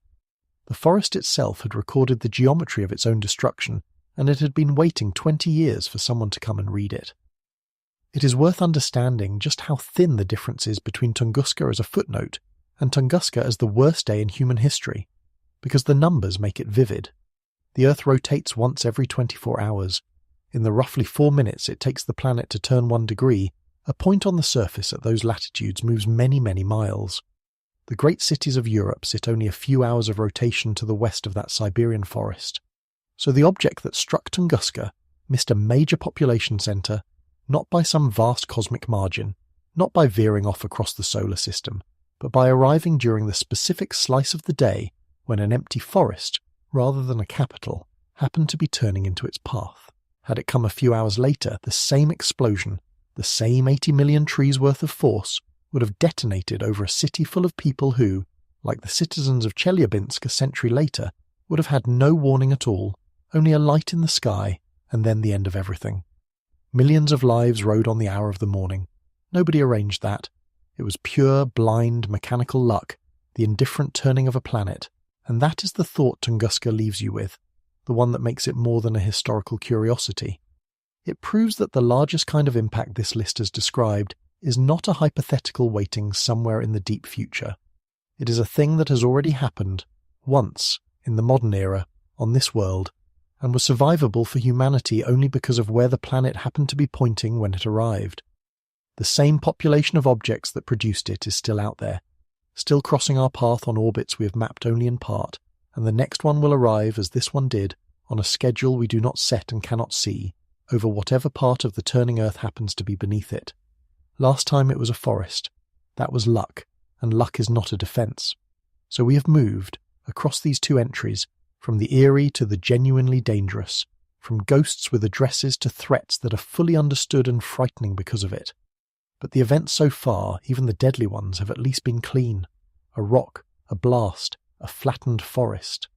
Physics you can point to. The next entry is not clean at all, because it is about people, and about the possibility that some of them went up into the dark and never came back, and that their voices were quietly erased so the rest of us would never know their names. In the hills near Turin, in the early 1960s, 2 young Italian brothers sat in a room they had filled with radio equipment scavenged and salvaged and built by hand, headphones pressed to their ears, listening to space. Their names were Achille and Giovanni Giudica Cordiglia, and their listening station was called Torre Bert. They were amateurs, in the truest and most obsessive sense, and they had pointed their homemade antennas at the sky during the most secretive, high-stakes competition in human history, the space race between the United States and the Soviet Union. And according to the brothers, what they heard through those headphones in the small hours of the night was not the triumphant beeping of official missions. It was something the world was never supposed to hear. It was people dying. The recordings they claim to have captured are even now hard to listen to without a chill, precisely because of what they are supposed to be. In one, they said they had picked up the laboured, slowing breathing of a cosmonaut, and then the fading beat of a failing heart. A man suffocating or dying in orbit as his life support gave out. Alone, out of contact, spinning around a planet that would never admit he had been there. In another, most haunting of all, they described a woman's voice, panicked, speaking in Russian, reporting that she was too hot, that she could see a flame, asking whether she was going to crash, her transmission breaking apart as, the brothers believed, her capsule tumbled and burned. Out of these recordings grew one of the most enduring and genuinely disturbing legends of the entire space age, the lost cosmonauts. The theory holds that the Soviet Union, desperate to appear flawless in front of the world, secretly launched cosmonauts into space before the famous first flight of Yuri Gagarin in 1961, and that some of those early missions failed, killing the people aboard, and that the Soviet state simply erased them. No announcement, no names, no graves the world would ever know about. Cosmonauts who died in orbit or on the way up, deleted from history to protect an image of perfect success. their final transmissions supposedly caught only by 2 teenagers with homemade antennas in the Italian hills. It is one of the darkest ideas the space race ever produced, and I want to be completely honest with you about where the evidence actually stands, because Astrosphere does not trade a real chill for a false one. The evidence does not hold up. When the Cold War ended and the Soviet archives began to open, historians went looking for any trace of these secret pre-Gagarin flights, and they did not find them. There are no records of crewed launches before Gagarin's. Experts who have examined the Torabert recordings have pointed to problems, linguistic inconsistencies in the Russian, technical details that do not match how real spacecraft and real radio transmissions actually behave, orbital mechanics that do not add up. The most careful conclusion is that the lost cosmonauts, as a specific claim about specific hidden deaths, are almost certainly not real. The voices, whatever they were very probably not dying cosmonauts. And yet this story refuses to die, and I think it is worth understanding exactly why. Because the reason is not gullibility. The reason is that the story sits on top of something true. The Soviet space program really was wrapped in profound secrecy, and it really did hide its failures and its dead when it chose to. The clearest example is not a myth at all. It is called the Nedelin disaster. In 1960, a rocket being prepared on the launch pad exploded and it killed a large number of people, engineers and technicians, and a top military commander. Estimates run into the dozens and beyond, incinerated in an instant on the pad, and the Soviet Union hid it. For decades. The official story was a plane crash. The world did not learn the truth about the Nedelin disaster for a very long time, because a closed state decided that the rest of us did not need to know how many of its people had died reaching for space. That is the true fact the lost cosmonauts legend grows out of, and it is what makes the legend so hard to fully dismiss even once you know the recordings do not survive scrutiny. Because the story is not asking you to believe something the era was incapable of. It is asking you to believe something the era demonstrably did do, just in a specific instance where the evidence turns out not to be there. The state really did hide its dead. We really are relying on incomplete once-secret records to assure us that every human being who went up in those years is accounted for, and the ones assuring us are, in part, the same institutions that hid the Nedelin dead for a generation. It is worth remembering what the early space race actually was, because the modern image of astronauts as celebrated heroes obscures how genuinely dangerous and improvised those first flights were. These were the first machines of their kind, built at breakneck speed by 2 superpowers racing to be first, tested on human beings before anyone could be truly certain they were safe. Rockets exploded on the pad and in the air with grim regularity in those years. The people who climbed on top of them were, in a real sense, volunteering to sit on the largest controlled bomb their nation could build and hope it carried them up instead of apart. In that context, the idea that some early attempts ended in death is not exotic at all. It is close to expected. The documented history already contains real deaths, real disasters, real bodies. The lost cosmonauts legend simply extends that documented reality one step further into the shadows, into the flights that may or may not have existed, and asks whether the record we were given is the whole record. And the reason the question has teeth is that we know, for a fact, that the record was edited at least once, when a launch pad full of people burned and the world was told it was a plane crash. That is what makes this entry sit differently from everything around it. The rock and the forest and the star are indifferent. They did not choose, they did not lie, they simply were. This entry is about choice, about the possibility that human beings made a decision to erase other human beings from the story of their own species' greatest adventure, and the near impossibility of ever fully proving they did not. You cannot point an instrument at a decision made in secret 60 years ago. You cannot measure the contents of a file that may have been destroyed. All you can do is weigh the evidence that survives, which for the specific lost cosmonauts is thin and unconvincing, against the demonstrated willingness of the era to bury its dead, which is thick and real. The result is not a ghost with an address. It is a permanent, low, unresolvable hum of doubt. This is the most human entry on the entire countdown, and that is exactly why it sits this high, at number 3, above the flattened forest and the city-shattering rock. Because the events before this, however deadly, were made of physics.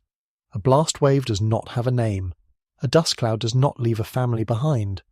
But this one is made of the possibility of people, individual human beings, strapped into capsules and sent into the most hostile environment that exists, and then, if the worst happened, quietly unwritten from the story so that a government could keep its record clean.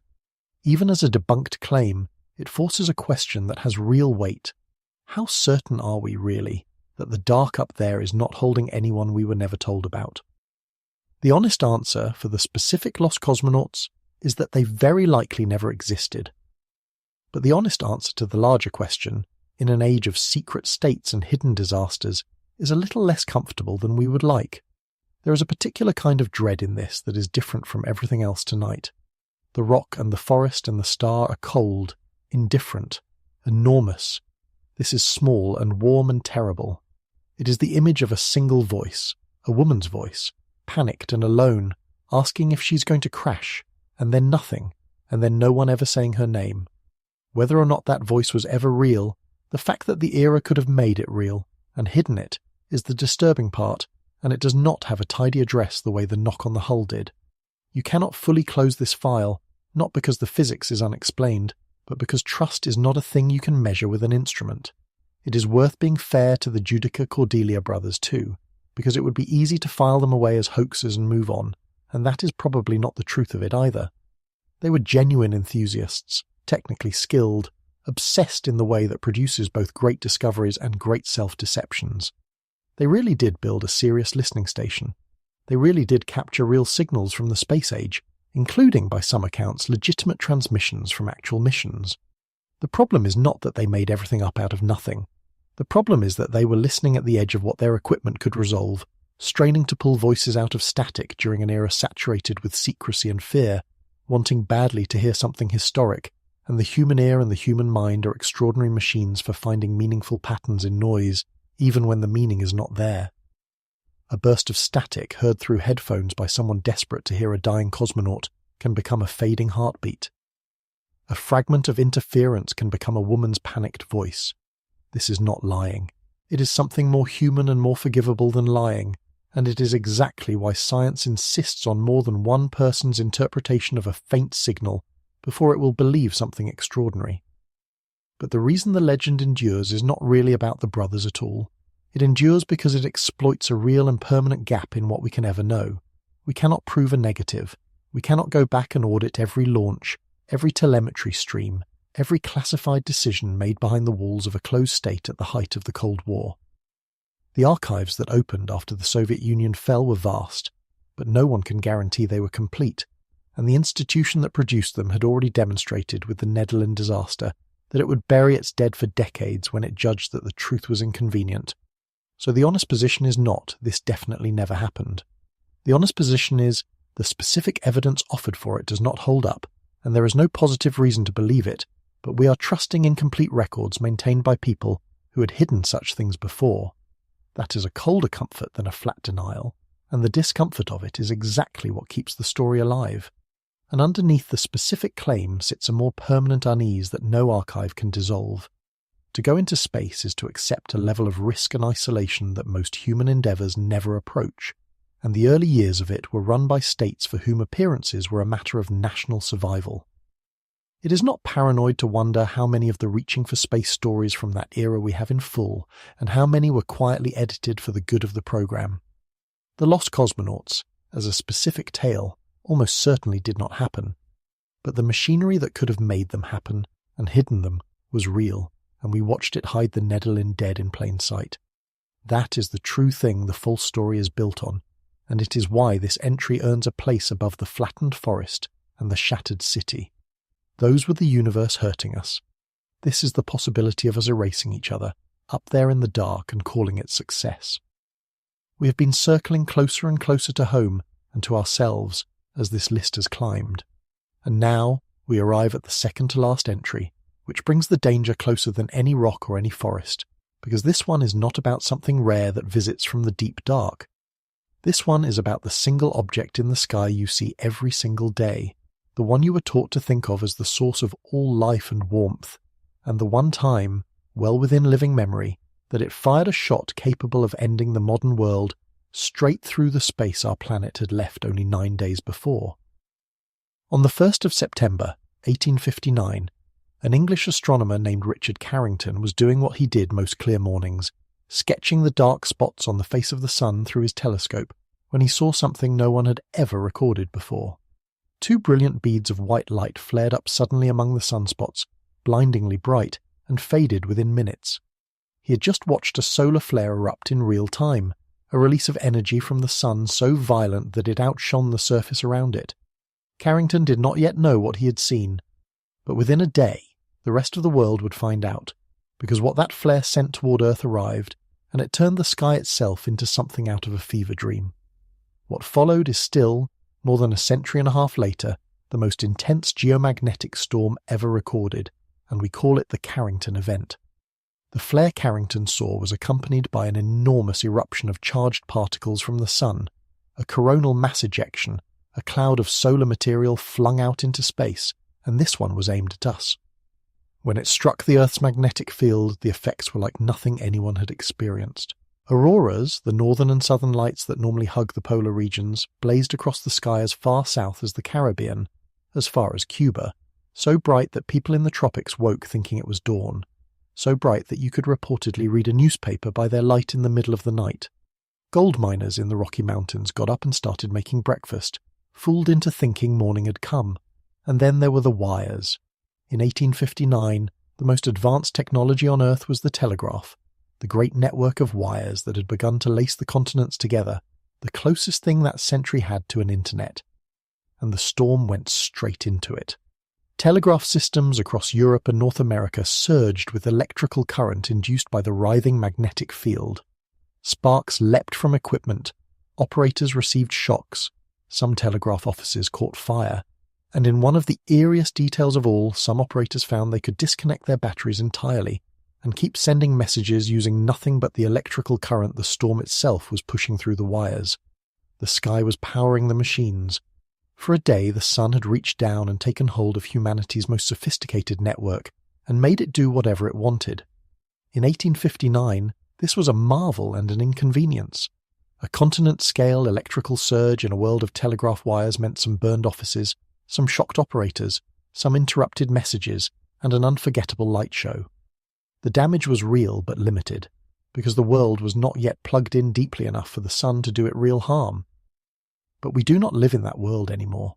We live in a world wired end to end, a civilization whose every function, the power grid, the satellites overhead, the GPS that guides ships and planes and phones, the banking that moves money, the pumps that move water, the entire invisible nervous system of modern life runs on electricity and on delicate electronics.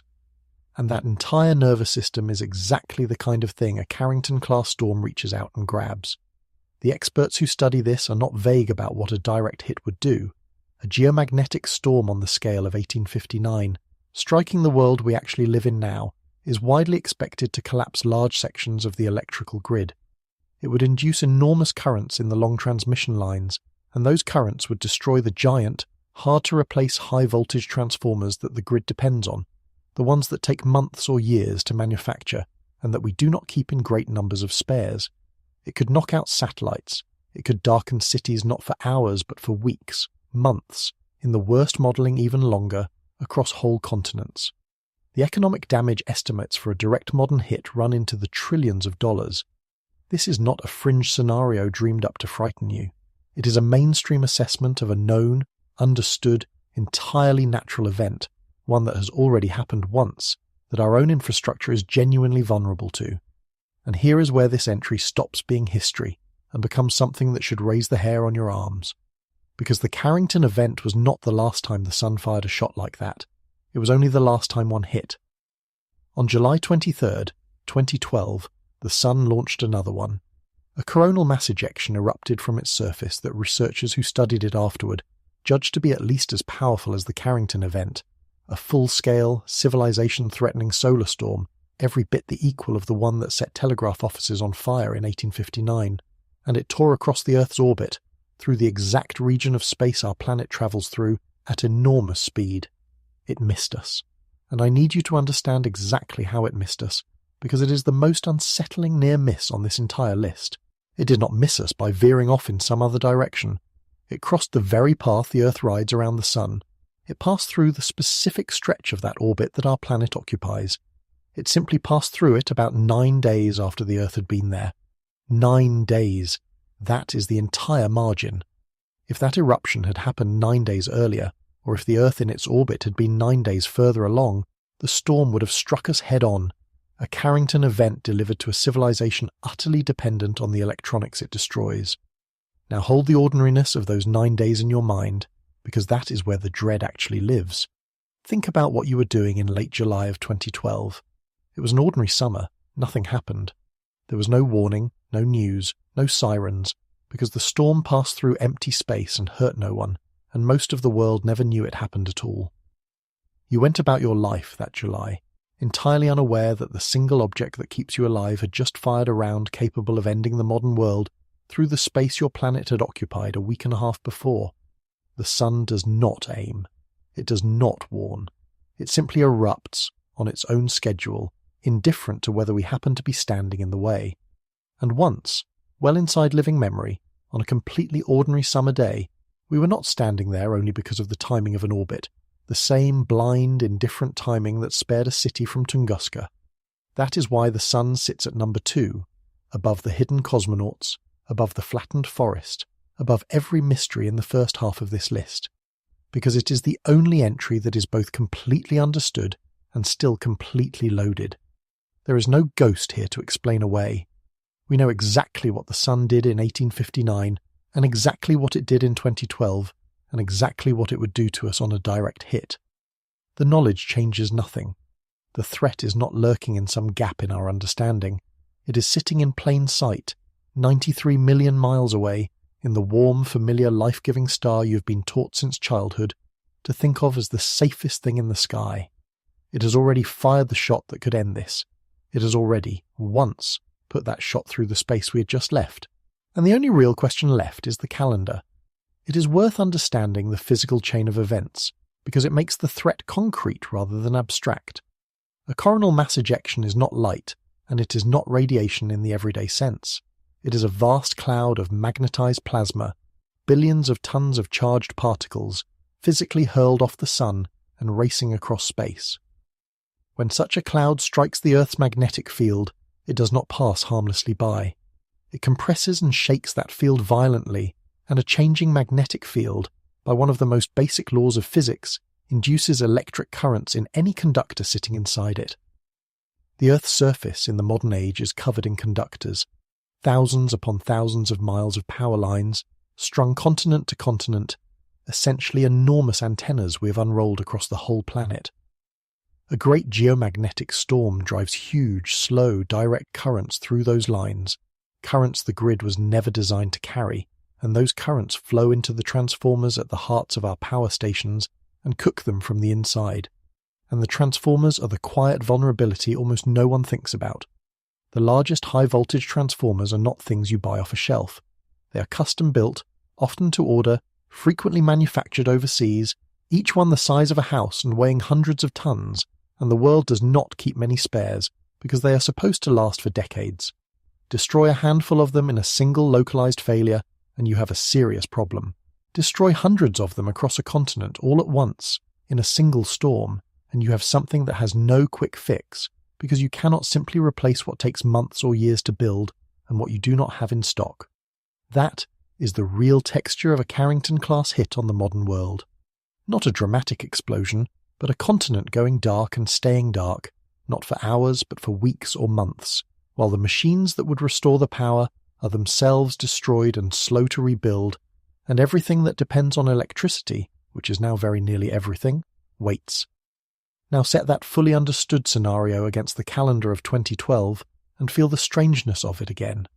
Everything I have just described, the plasma, the induced currents, the cooked transformers, the darkened continent, that was the shot the sun fired in July of 2012.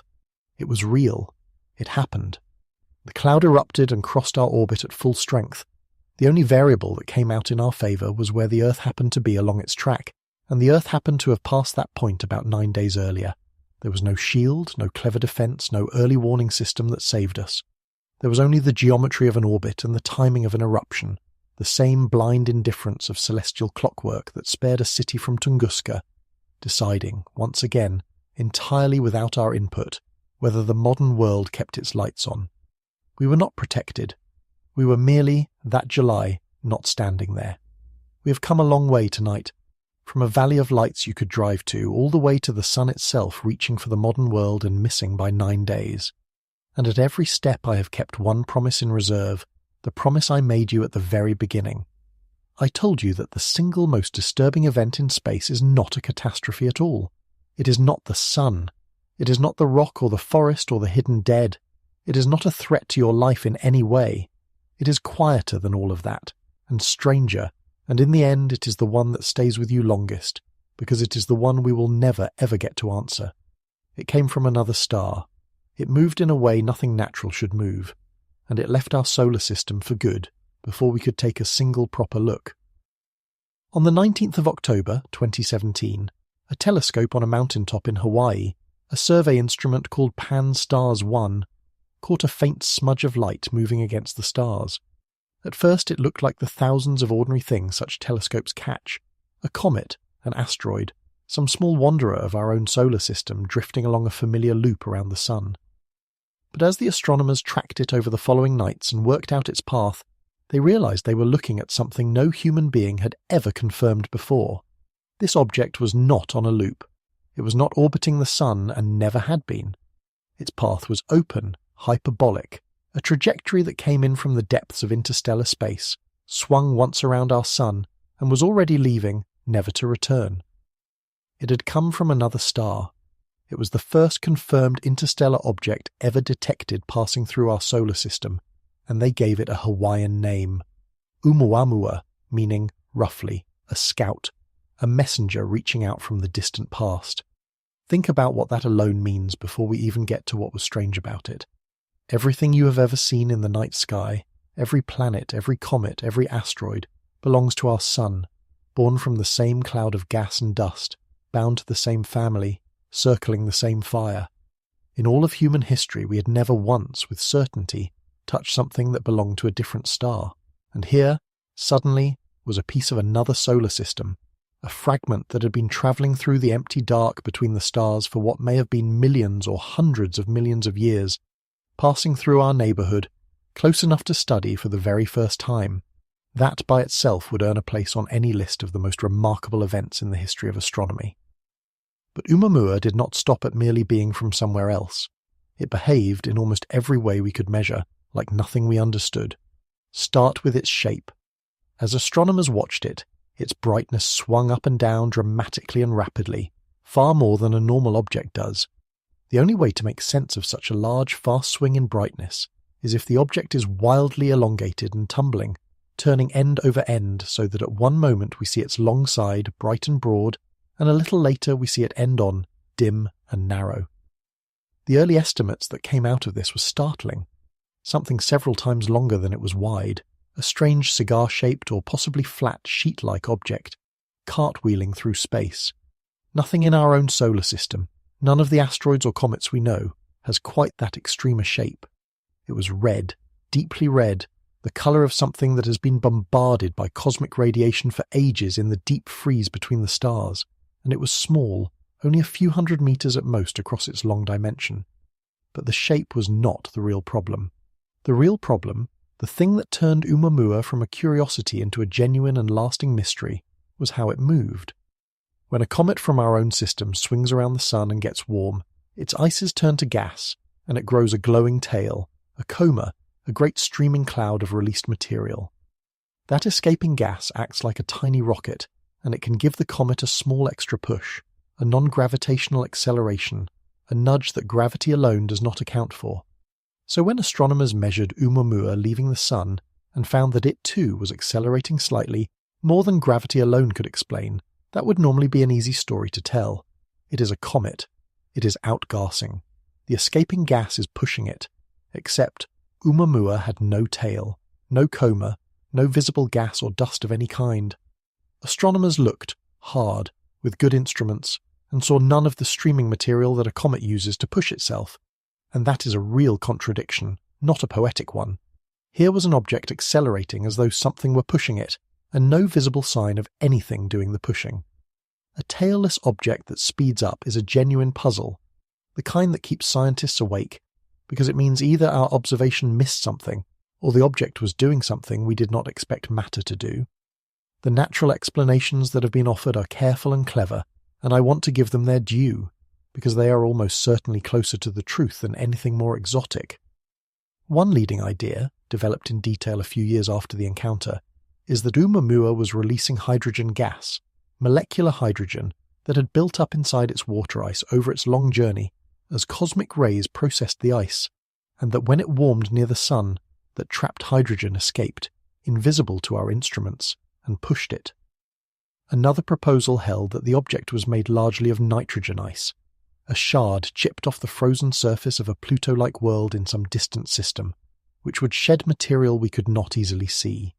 Each of these ideas can explain the push without a visible tail.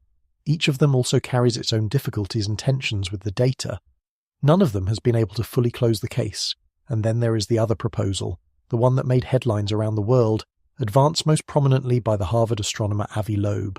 Loeb pointed to the same real anomaly, the acceleration without a tail, and argued that one explanation we had not fully ruled out was that the push came from sunlight itself, radiation pressure, gently shoving on a thin, wide, artificial surface, the way light pushes on a sail.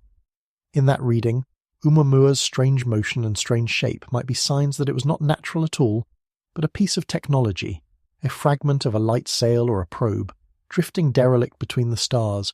I want to be precise and fair about this, in the Astrosphere way. This is a minority view. Most of the scientific community does not accept it, and considers the natural outgassing explanations more likely and more economical. But it is not a tabloid fantasy either. It is a real hypothesis from a real and serious scientist motivated by a real and unexplained anomaly. And the reason it cannot simply be dismissed with certainty is the same reason nothing about Oumuamua can be settled with certainty. We ran out of time. It is worth pausing on how thin our glimpse actually was, because the thinness is the whole tragedy. We did not have Oumuamua for years, or months. We had it, in any useful sense, for a matter of weeks. It was found on the 19th of October, already past its closest approach to the sun, already outbound, already fading. Every telescope that could be brought to bear on it was working against a closing door, trying to gather light from an object that was getting fainter and more distant every single night. There was no spacecraft poised to fly out and meet it, because we had never before had a target like this and nothing was ready. There was no way to catch it, because it was moving too fast for anything we could launch to overtake.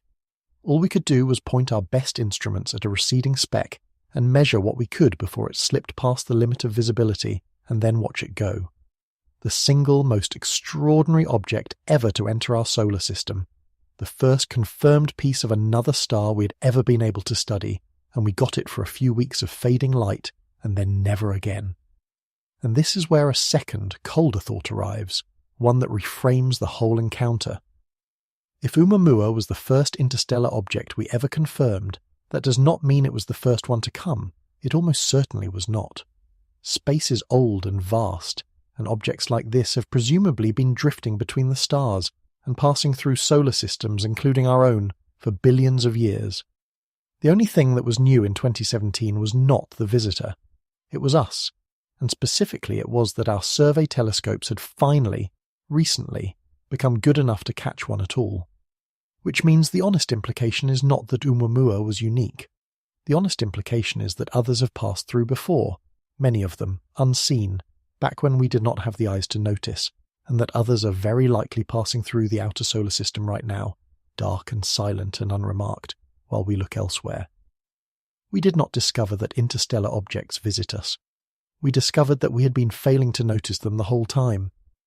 A second confirmed interstellar object was found a couple of years later, and it behaved much more like an ordinary comet, which almost made Oumuamua stranger, not less strange, because it underlined how far outside the pattern that first visitor sat.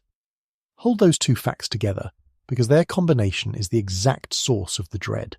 First, we caught Oumuamua late, briefly, and badly, and it is gone for good with its answer intact. Second, it was almost certainly not the only one, only the first we happened to see. Put those together and you arrive at the quietly staggering conclusion at the heart of this entire list. The strangest, most rule-breaking object we have ever confirmed came through, and we were too slow, and it left, and it was not even rare, only rarely seen. The dark between the stars has been sending things through our neighbourhood since before there was life on Earth, and we have only just now, in the last handful of years, opened our eyes wide enough to catch the very edge of one as it departed. That is the final quiet turn of this entire countdown, and it is why Oumuamua is not number 10 or number 5, but number 1, because we cannot go back and check. Ever. Oumuamua was discovered on its way out. By the time we understood what we were looking at, it was already past the sun and accelerating away from us, and it was small and faint and moving fast. Telescopes swung toward it in the weeks that followed, the best instruments we had, trying to squeeze out every last measurement, and they found it slipping away faster than we could study it, dimming night after night as it receded into the dark. Within weeks it was beyond the reach of even our greatest telescopes. There was no mission ready to chase it. There was no second look.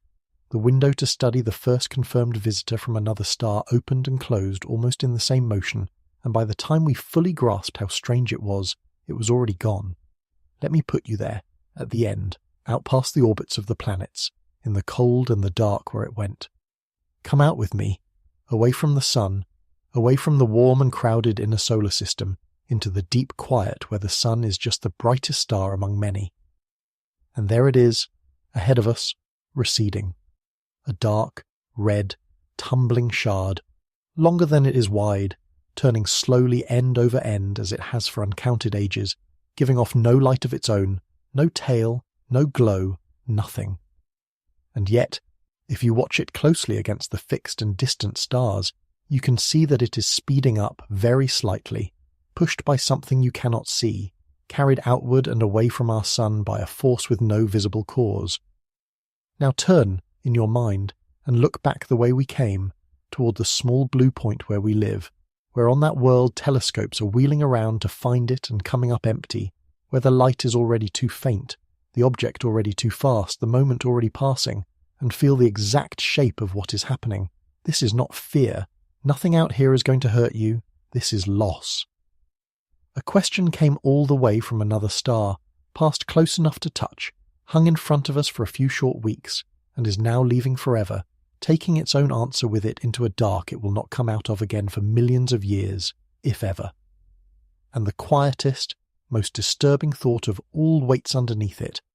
If we very nearly missed this one, if we caught it late and blurry and only by luck, then how many others have passed through the solar system before, unseen, unnamed, unknown, while we were looking somewhere else? How many are passing through now? That is the most disturbing event in space, not because it threatens you, because it doesn't, and it still leaves you undone. Every other thing on this list gave us, in the end, either an answer or a warning.